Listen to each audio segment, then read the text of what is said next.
Hi, I'm Perrin Woods, and welcome to A Walk in the Woods, a podcast that we like to release on some sort of schedule, where we each bring in a topic and teach it to each other and our listeners. I'm joined here today with Leo, Elliot, hi, and Nalin. Hello there.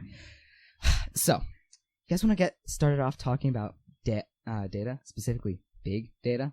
I mean, I'm fine with data, but big data, I'm not sure if I'm ready for that one. I don't think we're ready this early in the morning. Yeah, I know, right? No, that's like a 3 o'clock thing. That's like a tea time thing. Let me have my coffee first. So, let's start off. What is big data? So, it's the analysis of data sets that are too large or complex to be dealt with by traditional data analysis software. Like, if you have like the scientific experiment where you get all these, things, but it's still like you did it by hand, you probably don't need big data analysis. But if you're Google and you get millions of searches a day, probably more, and so you have these billions and billions of searches across multiple years, and you want to like quantify them in some sort of data method, you can't do that with normal methods. You need big data. Oh, no. So it's typically it's definite by definition. It's associated with three key concepts: volume, variety, and velocity. Like they have this thing where they really liked the V's because they were like, oh, there also was two concepts that were added later that were also these V's. Yeah. And I'm like, what is it with them? You need to slow down, buddy. But All the the volume V's. one is pretty self-explanatory. It just means you need a lot of data. Okay. Variety, you want different formats of data. Like if you can have some image data, some text data, maybe like some numbers, like different data helps. And velocity, which is update frequency. That one, I think that they were just stretching so they could get a V in there. Yeah, that does sound like a pretty big stretch. But big data is a pretty darn recent thing. Like it only was really started to gain traction like halfway through the beginning of the century, millennium, all of the above. Yeah. 21st century. Yeah, at the beginning of the 21st century, for two reasons: the increase in the ability to store data and the collection capacities. Like, You got them good SSDs. well, just like. Sorry, not collection capacities, collection capabilities. Actually collecting the information, because you actually have to have the systems to be able to write down the data. Gotta collect them all. So here's where we're gonna get into a little bit more of like the statistics stuff, and it's like I was surprised by this. In 2010, the whole big data industry was worth $100 billion. Oh. With a 10% growth rate, which is double that of the software industry as a whole. Wow. In 2015, it was worth $125 billion, and it's projected to be worth over $200 billion by 2020. Yo. I don't know the validity of that. I couldn't find any reports that had data past like 2016. Yeah. But it sounded like they have an even greater growth rate, I think, of 11.7. Wow. Yeah, basically, That's amazing. big data is making a hell of a lot of money. Cool. I'm trying to But, get. like, I'm trying to guess How do they make Ooh. their money? That's what I'm going to get into next. Thanks Data. for that awesome segue. So, Wow. most companies use big data to market to consumers. If you're ever on Amazon and you've been looking through products and you go off and you see these advertisements and it's like, wait a minute, I was just looking at that product. Why are they showing me more products? That's big data in action. Amazon is constantly looking at like all these users and then processing this data and saying, okay, what can we recommend to them next? And they're making tons of money off that. Yeah, I do find my broke self on Amazon quite a bit. Just like fantasizing. Yeah, that's a mood. One marketing firm estimated that companies can improve their return of interest by 10 to 20% just by better utilizing big data. Like in their marketing, for example, large companies on average spend about $1 trillion on advertising. That firm said that they could bring that down to like just 800 million just by better utilizing the data that they're receiving. Wait, Mm-hmm. 1 trillion $1 trillion on advertising. to 800 million.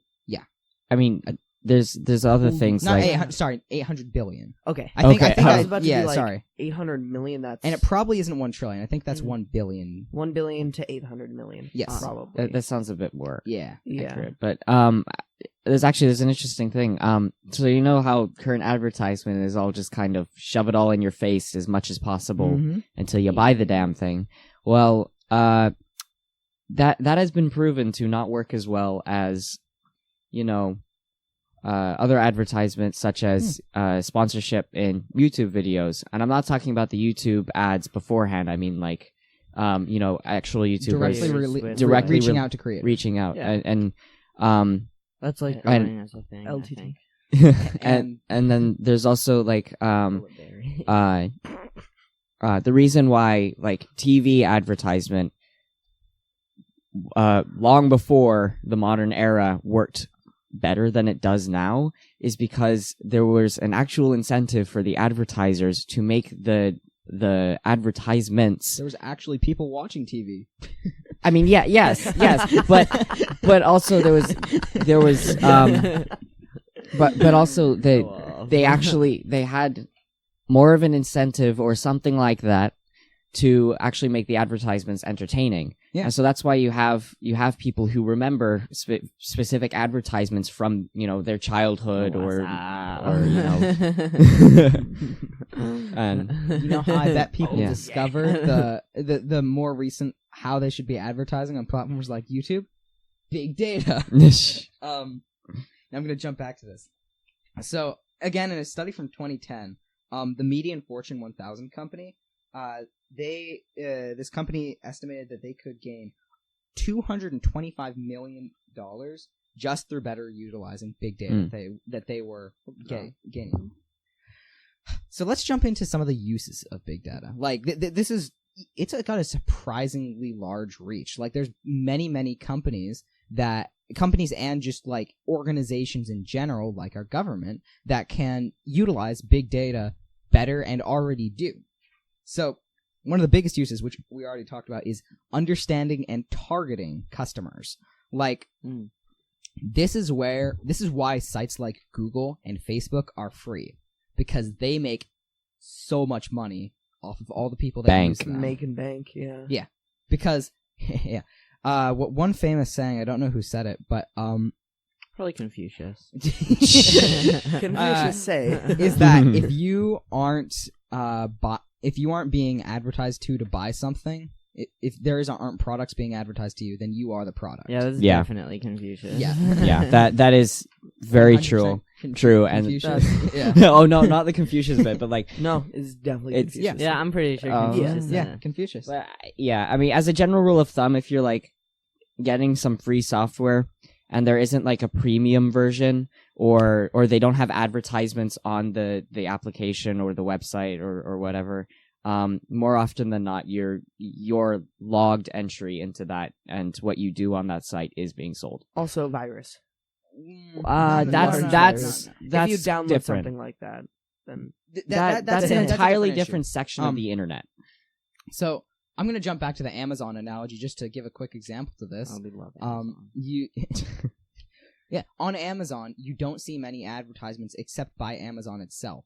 Mhm. That's Oh, because Amazon's using the data of your searches and what you're viewing, and I think also like the amount of time you spend on a page, to better advertise products to you. That makes sense.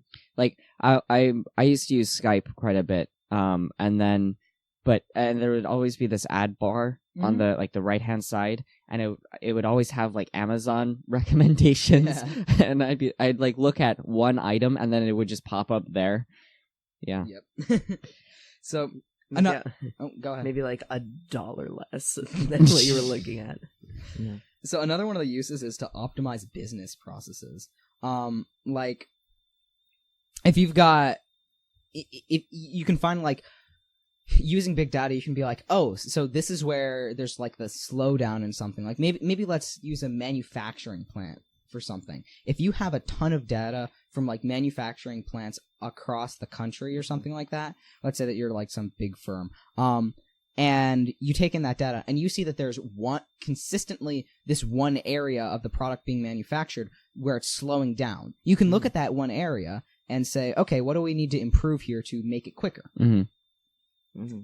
So this one was interesting to me, is that big data can also be seriously used to improve healthcare.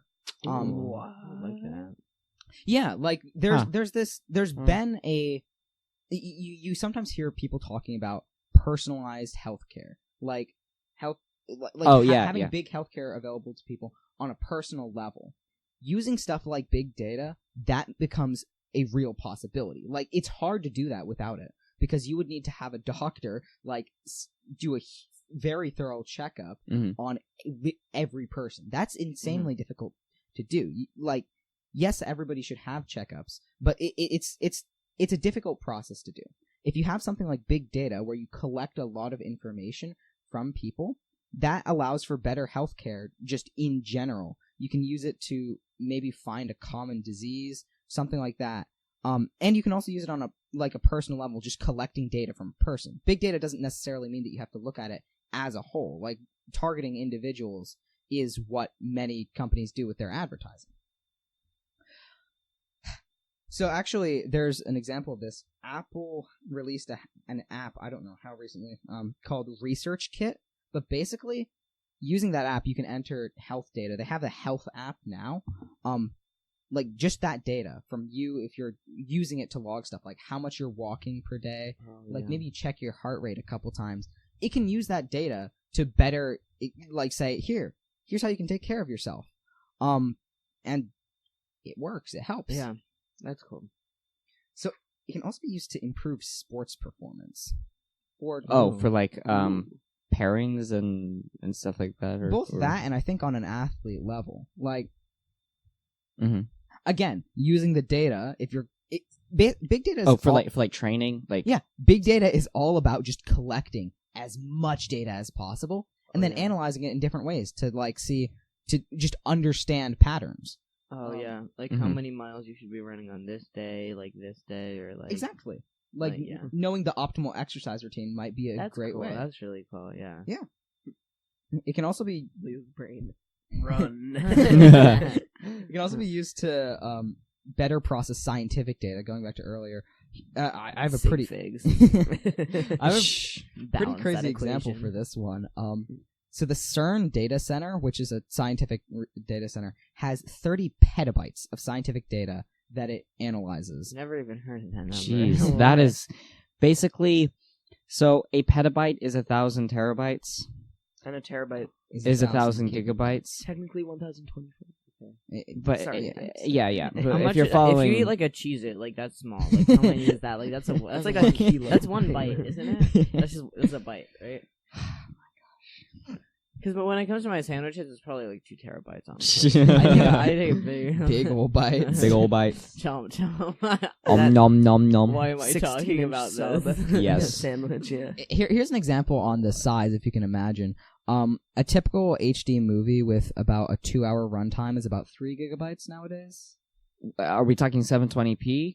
Or 1080p. Are we 1080p? So that's going to be Blu-ray. Yeah, so about 3-4 gigs. About 3 gigabytes for a single high definition movie.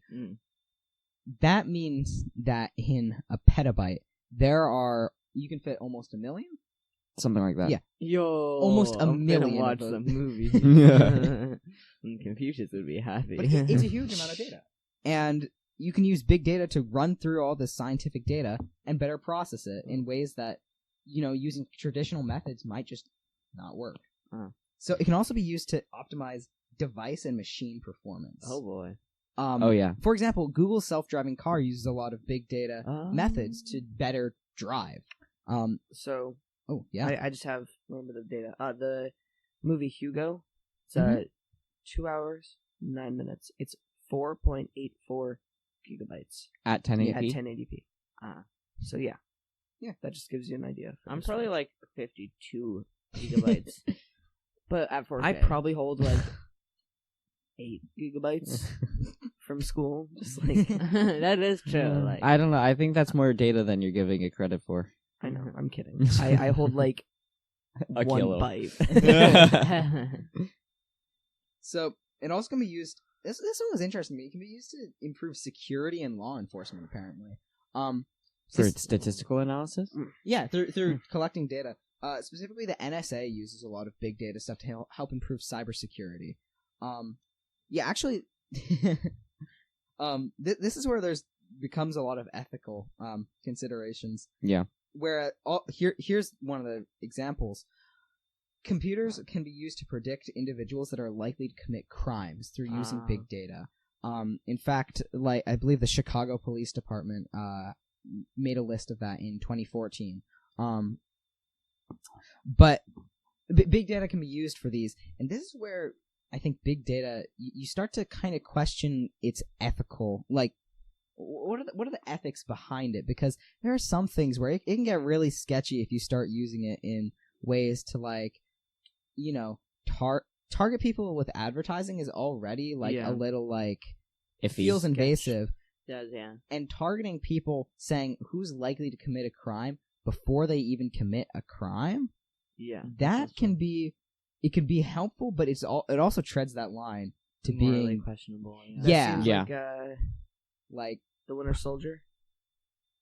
The helicarrier is just like holding a gun to everyone's head. If you're able to find out who's most likely to commit crime, that then poses the question of like, do you wait for them to commit the crime, or do you arrest them before? And is that even legal? No, it's definitely not. It's definitely not legal. Because you can be likely to commit a crime but not commit one.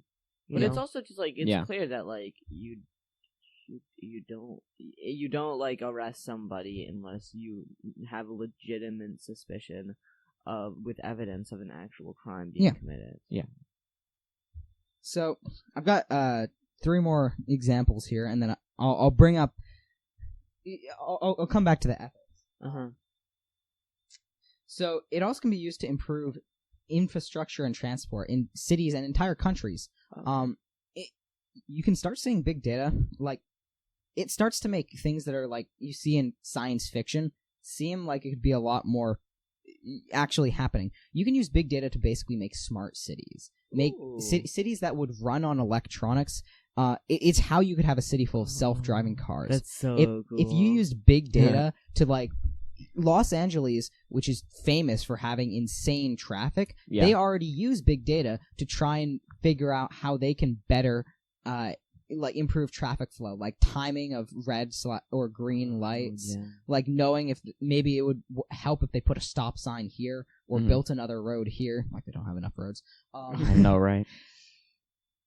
But it can be used as well for like water usage. Just it can be used across cities in many of these areas that it might not seem initially apparent. You can use big data to just improve many things, and through the small improvements, you can get this city that basically would function on data and like streamline everything and be better on the consumer end. You know, it sounds cool because it's like you could probably use big data for like getting sustainable energy, right? Like to cities, like providing like or collecting data to figure out how much energy you're gonna need to produce from things like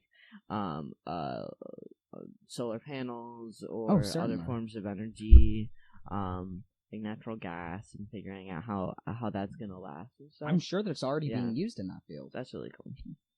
So big data can also be used, finally, to optimize educational systems, and one of the big areas it's already being used in is financial trading. Basically, the stock market, if you think that you can earn money in something, like, big data can be seriously used in the stock market for people looking to make a lot of money. So, I'm going to go through these money. So, so that we can have other people speak, I'm going to quickly go through these ethical questions that people have answered. Like, there have been some choices that people have said, okay, here's what we agree on. Data shouldn't be used for this. Perrin, fire off the question. We'll each just say yes or no. No, it's principles, not questions. So, private customer data and identity should remain private. Yes. Yes. 100%. Shared private information should be treated confidentially. Yes. Customers should have a transparent view of data use. See, yes. Big data should not interfere with human will. And big data should not institutionalize unfair biases like racism or sexism. Yes. Mm-hmm. Actually, quick example, and then I'd like to move on to someone else's topic. A great example of laws being passed to help regulate this is the EU passed. I'm forgetting the name of it. Article 15. Article 13. No, 13 is copyright law. That's something separate.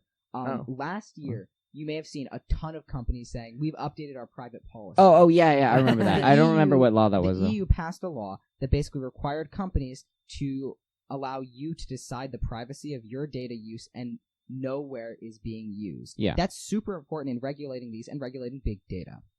So talking about big data, you know what it could be used for? To help improve sea travel. Oh. Speaking of that, Leo, talk to us about the Bering Strait. I mean, you worked These a little bit hard for that, transitions. Perrin, but I will give it to you. So, my topic today is on the Bering Strait. It's a really interesting geographical topic, but it's also more than that. It's also like really interesting when it comes to politics and science and archaeology. So let's just get into it. So, the Bering Strait is the area of land between northeastern Russia and the northwestern Alaska, which is south of the Arctic Circle. So it's very cold up there. A lot of most of the year. Oh shoot, maybe I don't know. I don't think so. Sometimes parts of this will freeze over in the winter because it does get really cold. And yeah, so it's essentially this big section, and I'll get to what kind of lies within it in a second. But the Russian section of this land, which is kind of like the Siberian area, the Russian land on the northeastern side, Russia also owns a very big island between Russia and the United States. Yeah. It's called Big Diomede, and it's completely closed. And it's restricted, and there's like a very small military settlement there. Is it from the U.S. or from Russia? Russia. From Russia. Oh, okay. Russia owned So and they can- operated. So they can prepare their invasion of Alaska. Oh, jeez. Oh shoot! Are you sure that wouldn't be the Canadians? Are you saying they would invade before Russia would? No, I'm just saying, it's like there's more land there for Canada than there is for Russia. JK. So Love you, Canada. Our hat. So you could actually, I think tourists may be able to visit the Russian section, but I'm not actually sure. So let's talk about Little Diomede. So there's Big Diomede, but there's also Little Diomede. Little Diomede is very close to Big Diomede. And Little Diomede, all Little Diomede has, it's called, the city is called Little Diomede. I need to stop saying Little Diomede. Anyway, Diomede is Lil. SoundCloud Little- rapper name. Little Diomede. So Little Diomede actually houses only a little over 100 residents Ooh. in a village called Diomede. Amazing. So Big Diomede has no native population in it. Mhm. But in Little Diomede there is a native population. And the islands are actually separated by a border as well as a time change. Now this is really interesting. So they are 21 hours apart, these two islands technically. Huh. So you could be like, I forget how this works, but like you could be like at one island and then seeing the other island, which is in a different time zone, which is actually really, really cool. Yeah. So it's like a very interesting geographical concept Yeah. and stuff. So there's actually theory about the Bering Strait. So the Bering Land Bridge theory describes that at one point ice. There's like the whole strait was iced over, and Yeah. ice allowed the Bering Strait to transport migrants moving into North America and populating the continent. So that's one of these theories for how North America got populated was the Bering Strait. And so some evidence may estimate possible crossings about 30,000 years ago. But the science is also kind of difficult to research and find. Yeah, I heard that actually it's more probable that people basically just canoe hopped along the shoreline. Yeah. Yeah. Like That's what I heard too. I heard that there's theory no too, evidence yeah. of like a migration through Canada. Yeah. But there is evidence of boats all along the coast of like East Asia, up near the Bering Strait, and then down to like South America. Yeah. Yeah. I mean, there's a lot of different theories when it comes to Canoe it. hopping. Sounds like an extreme sport where you jump from canoe to canoe across like a yes. river. That sounds really fun. Okay, And so like you could fall in the river real easy. Yeah. So let's talk about today. So what's going on today with the Bering Strait? So the concept of building a land bridge between these two continents has been like continuously supported. There's always been like one person who's like, we need to build like a bridge between these two places, but obviously it's really hard because of the extremely harsh winters. Build the bridge. Yes, unite the two continents. Yes. So, but there are also financial difficulties as well as political obstacles. But also, it's really cold up there, and actually building a structure to connect these two places is very difficult. Yeah, that'd be a huge bridge. Yeah. I mean, there's one somewhere. I forget where it is, where it basically just cuts across an entire lake, like the length. I feel And there's like a mile-long bridge. I feel like it's in like I think it's in China. The longest bridge is like I think it's in China. Hong yeah. Kong or Something like It's something like that, yeah. Yeah. Yeah. this But, would I mean, this would be how like long would this bridge have to be? It would actually have to be not. I'm actually not sure.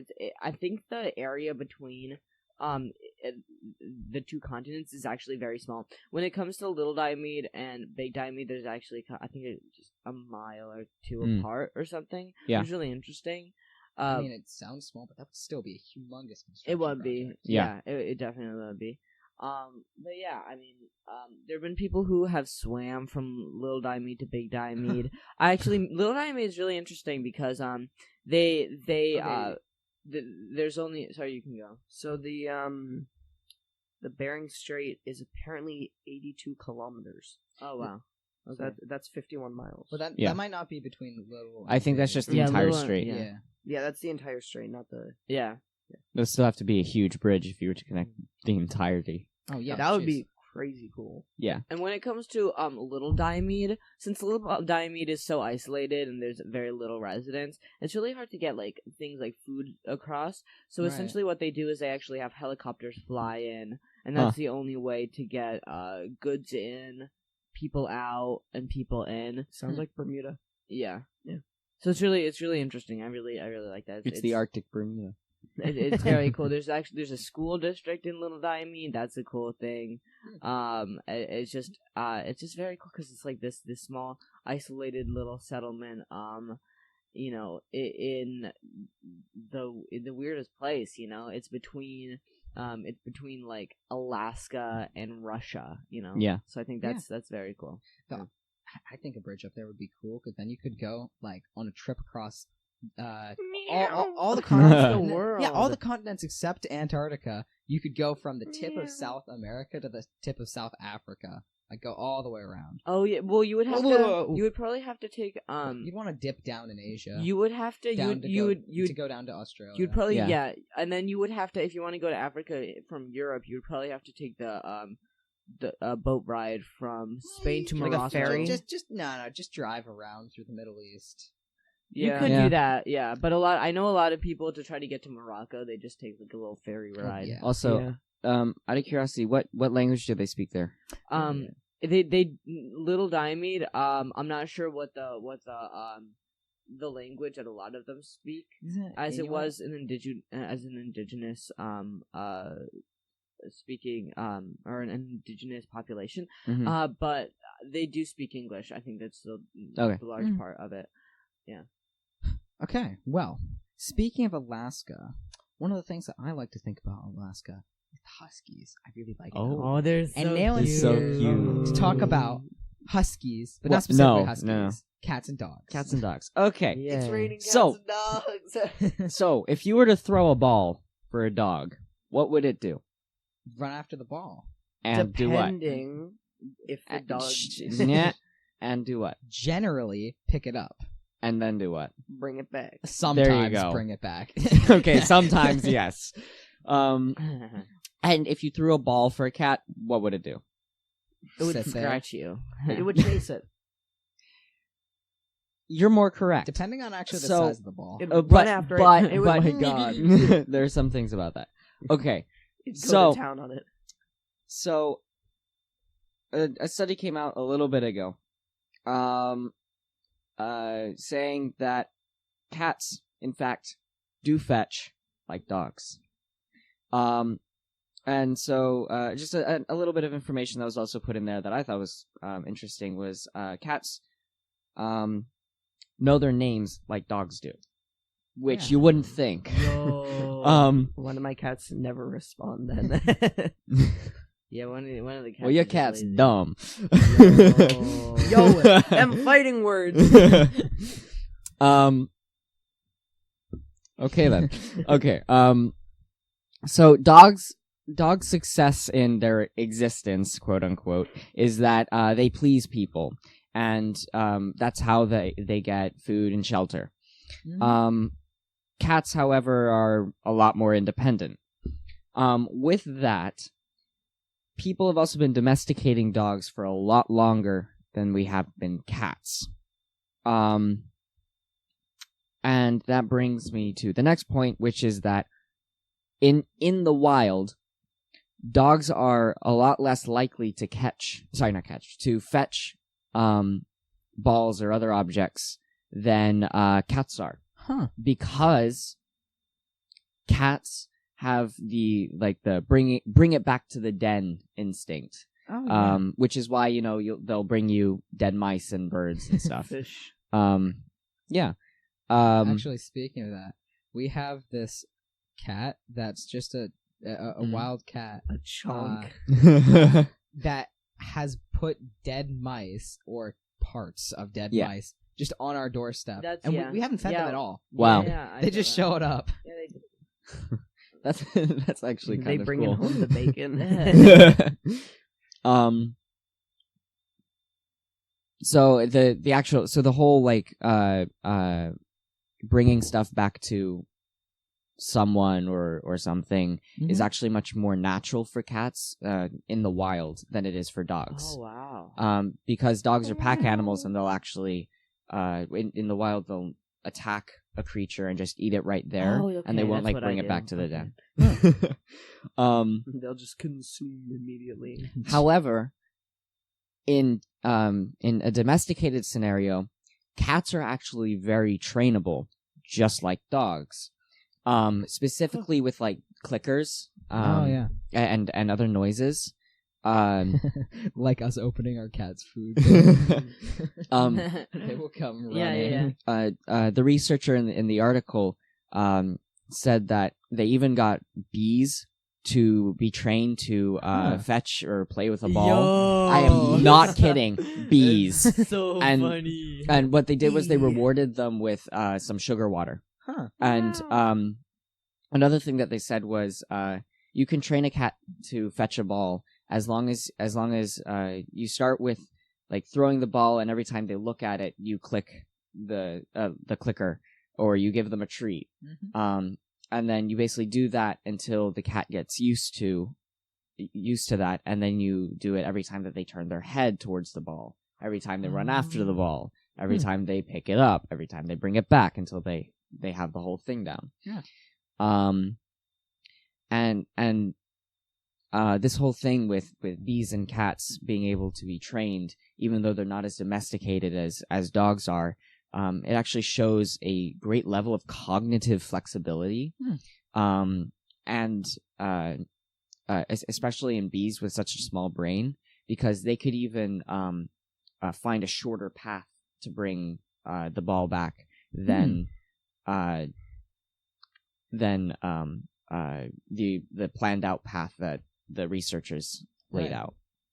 And apparently, any primate with proper motivation could, in fact, do whatever you wanted it to. Does that mean that I can get Elliot to give me food? Elliot, go get me food. You gotta give him proper motivation. Now, when am I gonna be able to take home my own little pet bee? Oh my god. Well, I mean, when they attach the string to the bee. Oh my gosh. Yeah, they do. They give the bee I don't know, there's this video where sleep pill. somebody gave a bee something, and they started to fall asleep, and then they tied a little string to their foot, and then they just move the string around and the bee was just like flying. It was so funny. So, anything else? Like I said, short and sweet, but kind of fun. You know? Short and You know, sweet, light let's see. and fun. I know I have 2 dogs downstairs that are probably lying on the couch not doing anything because they just want to Looking walk. mopey But as that's hell. what I do. Okay. Actually, my cat does exactly what you've said. Yeah. One of my cats, she'll Yeah. respond to her name and she'll play fetch. She just won't bring it back. Like, She'll just chase after and like. she will grab a pipe cleaner, bring it to you to have you play fetch, throw it. She'll grab it and then drop it like halfway back to you, and then just sit there like, pick it up and bring it to me to throw it. Hot. My dog will Bring do it that. to me. Bring me the pipe cleaner. So, all right, you guys ready for this? Okay. All right, we Speaking of ready? Cats. Something that they like is catnip. Something like catnip to humans is known as marijuana. And I would like to Marijuana. talk about that today. Okay, so I really got that. The good stuff. Oh my So- god, this is gonna be a disaster. Okay, yeah, this is gonna be a disaster. Specifically, I'm not really talking about marijuana itself as to get high and stuff like that. I'm talking more about CBD and how beneficial it is. College So- town. Wait. Okay. College so, Town bagels and donuts. Okay, so we getting sciencey up in here. So Okay. CBD stands for cannabinoid. Cannibalism? No, sorry. Cannabidiol. Cannabidiol. Cannabidiol. Cannabida. Wait, how is? Cannabidiol, I Okay. think. Okay. That's so. Cannabidiol. And give it a little bullet berry. So, CBD works on the endocannabinoid. System. Endothermic reaction. So what is the endocannabinoid So- system? That's a system's. It's connected to your nervous system and like specifically your brain. Because Oh. when you were to, let's just say you have an edible. Yeah. That's food with weed in it. You know, you got a weed brownie. You eat it. What'll happen is your body will digest it, and it'll send the THC, which is the chemical that makes you get high, to your brain. That will connect with the receptors, giving you the pleasurable high. What CBD will do, let's say you have a CBD brownie. You eat it, it digests, it sends CBD, which is a chemical. Yeah. The actual stuff is named after the actual chemical. If it has a high enough concentration, you know, if the ratio between the CBD and the THC is high enough, you won't get high. You will instead, the CBD will go to the same receptors, and it will attach onto them in a different way, causing the THC to not be able to connect to those, not getting you high, but it'll calm you down. You'll feel calmer. So that's how you get the CBD. Oh, okay. Yeah. So CBD is like you won't get high from it. It's just like I don't know. It's like a Relaxant? yeah. So But isn't it like that still sounds like a drug? Though. Well, Yeah. it sounds more like a depressant than a. So, So. sorry. So Or I don't know. I I should don't have think said it's the necessarily blocking dopamine. Yeah. Okay. Yeah. the endocannabinoid system is a lipid-derived messaging system. Ooh, Okay. wait a So minute. that means that it So- goes through fats, yeah? Yes. It's located in the immune and circulatory system. So not the nervous system, but the circulatory system. So, okay. Oh boy. This is a Oh. sciencey word. So Uh-oh. Can you pronounce it?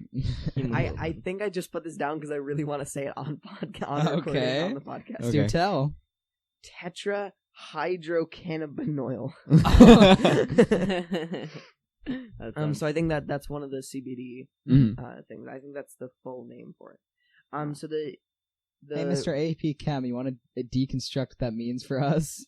Tetrahydroid. So Four- 4 hydrogens Yeah. attached to 4 hydrogens connected to the cannabinoid. cannabinol. Cannabinol. Cannabinol. Cannabinol. Oh, so okay, yeah, attached to the To the cannabinol. Yeah. so Which would be a carbon chain, I believe. yeah. So biochemistry. Carbon Yeah. train. I'm okay. See, I'm horrible. Hold on the carbon train. Choo choo. I'm horrible at So biochem, so don't at like me. a Kermit voice. So okay. The CB1 receptor is one that will be affected by THC and by CBD. It will control. It's controlled by anandamide. A nanodimide. And a banana. A nanodamide. And a banana. Okay. Which controls mood and eating habits. So when you get high, you get the munchies. You really gotta eat. What? So CBD will bind to said reactor, making you feel high, and then, THC will combine. Yeah. And CBD So prevents it. the CBD will bind to the receptor and cause you to not feel high, cause you to feel that, that calm down thing. So, I'm just gonna give you guys an example of like the percentages for CBD and THC. Right. So if you vape weed with 25% THC and 0.1% CBD, you will feel high. Mm-hmm. You'll get high. But then if you here we go. Some percentage. Sorry, if you some percent. 25% THC and 12% CBD. Even though the CBD is still less in percentage, it's more potent. It'll bind to the receptors first and make you not feel high. So, some things that CBDs can help with is depression, stress, anxiety, pain, and cancer. And I wanted to bring this up as a final thing. I'm talking about how good all this stuff is, but if we're going back to weed itself, as like with THC and actually feeling high, should that weed be legal? Because CBD is legal, I believe. Yeah, we have it's like legal. a CBD store here in Ithaca. It's like, isn't there like aren't there oils made from it too? Yep, there are oils. That's the most common. That's the cannabis oils, right? Yeah, cannabis. Yeah, CBD oils. But weed itself, marijuana, is less dangerous than tobacco and alcohol, and those are both legal. Yeah. I'm like, even just normal weed, like that you would get high, like with intense pain, people will smoke that because it'll help with their pain more than the CBD will. Right. Like certain things like that, or even just for recreational use, should it be legal? I mean, I think there's a big difference between medical and recreational use. For example, actually, psychedelic drugs are actually, in a medical sense, can be really useful, especially to like late-term terminal cancer patients. Yeah. It severely reduces depression and anxiety for.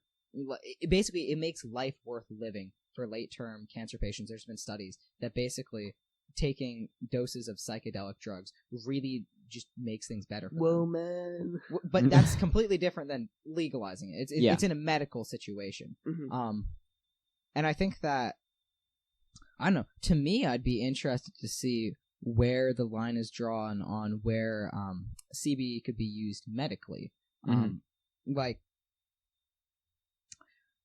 for example, I'd be interested to know if, like, it has different effects on people of different ages. Yeah. Like, what effect it has on someone, like, in their, like, 20s versus in their 40s versus in, like, their 60s, and maybe, like, people in their teenage years. Because there's a strong amount of, a significant amount of depression and anxiety among modern teens. Due to the messed up school system. And if you could use CBD not as a drug for getting high, but as a way to if you could use it for purely its relaxing and reduction of depression and anxiety, like, could that be a serious help and be prescribed as a drug for people to use? Yeah, so that is actually the most common use for CBD, and for that reason, CBD is legal to buy as long as it has enough CBD percentage in it. Is it legal for people under 18 to use it? I believe it's legal. I may be messing this up. I believe it's legal for people under 18 to use it, just not to buy it. They need a parent or guardian. I think. Okay. I mean, that's is about the this same as prescribed? No. that's like the same as tobacco. Like, you can't buy it, but it's technically legal for you to use it under 18. Really? Yeah. Wait, because why? Wait. Or that might have been even abolished. true? That might have been abolished, but that was definitely true. 19.